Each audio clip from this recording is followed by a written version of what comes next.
पाकिस्तान पर surgical strike, लेकिन चीन पर खामोशी क्यों?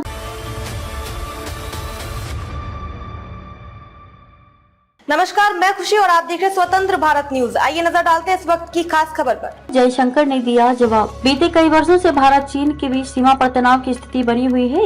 इस बीच विदेश मंत्री एस जयशंकर ने कहा कि चीन ने भारतीय सीमा का अतिक्रमण किया है, लेकिन ये सारा अतिक्रमण 1958 और 1959 के दौरान हुआ था और अब भारत चीन के साथ सीमा को लेकर समझौता करने की कोशिश कर रहा है। विदेश मंत्री ने एक टेलीविजन नेटवर्क के साथ एक साक्षात्कार में ये बात कही। उन्होंने साफ किया कि भारत सरकार चीन के मामले में चुप नहीं बैठी है, लेकिन कांग्रेस लोगों को गुमराह करने में लगी है और उसके शासन के दौरान कब्जाई गई हमारी जमीन को अब का अतिक्रमण बताने की कोशिश कर रही है। ये पूछे जाने पर कि कांग्रेस नेता राहुल गांधी का आरोप है कि चीन भारतीय सीमा में आ गया है और हमारी जमीन पर कब्जा करके बैठा है। विपक्ष ये भी कहता है कि पाकिस्तान पर तो सर्जिकल स्ट्राइक, एयर स्ट्राइक हो गई, पर चीन पर खामोशी रहती है। डॉक्टर जयशंकर ने कहा कि चीन पर खामोशी नहीं है, चीन के बारे में लोगों को गुमराह किया जा रहा है। कांग्रेस पार्टी और राहुल गांधी कहते हैं कि चीन ने हमारी धरती पर लद्दाख में एक पुल बना लिया है। अगर आप बारीकी में जाएंगे तो देखेंगे कि ये पुल जरूर बना है। वहाँ एक झील है पैंगोंग।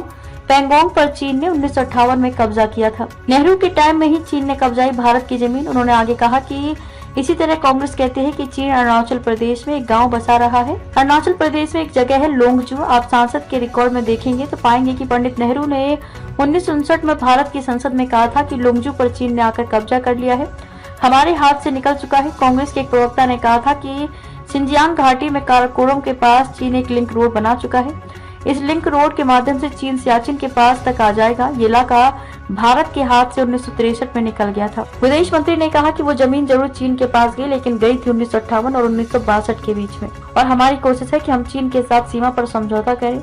इसलिए कांग्रेस वाले जानबूझकर झूठ बोलते हैं। ये दिखाना चाहते हैं कि जो कुछ भी हो रहा है अब हो रहा है। सच ये है कि ये अब नहीं हो रहा, बल्कि पहले हो चुका है। 1962 में हम बिना तैयारी के चले गए। सड़कें नहीं थी, आधारभूत ढांचा नहीं था, हमारे जवानों के पास तक खाना पीना, बारूद, हथियार कैसे पहुंचाएं, कोई सिस्टम नहीं था। 10 साल में सीमा पर काफी हुआ काम। उन्होंने कहा कि अब जो भी बुनियादी ढांचा बना है पिछले 10 सालों में बना है। जब मोदी जी सरकार में आए थे उस समय चीन सीमा पर बुनियादी ढांचे के विकास का बजट 3500 करोड़ था। इस समय 15,000 करोड़ रुपए का बजट है। लोकसभा चुनाव में भारतीय जनता पार्टी के चुनावी एजेंडे में विदेश नीति के शामिल होने के मायने पूछे जाने पर डॉक्टर जयशंकर ने कहा कि इसके अलग अलग कारण हैं। एक तो ये सार्वभौमिक दुनिया है और दुनिया में कुछ भी हो रहा है वह हर देश को प्रभावित करता है, हर नागरिक पर इसका असर होता है। पहले जो हम सोचते थे विदेश नीति के बाद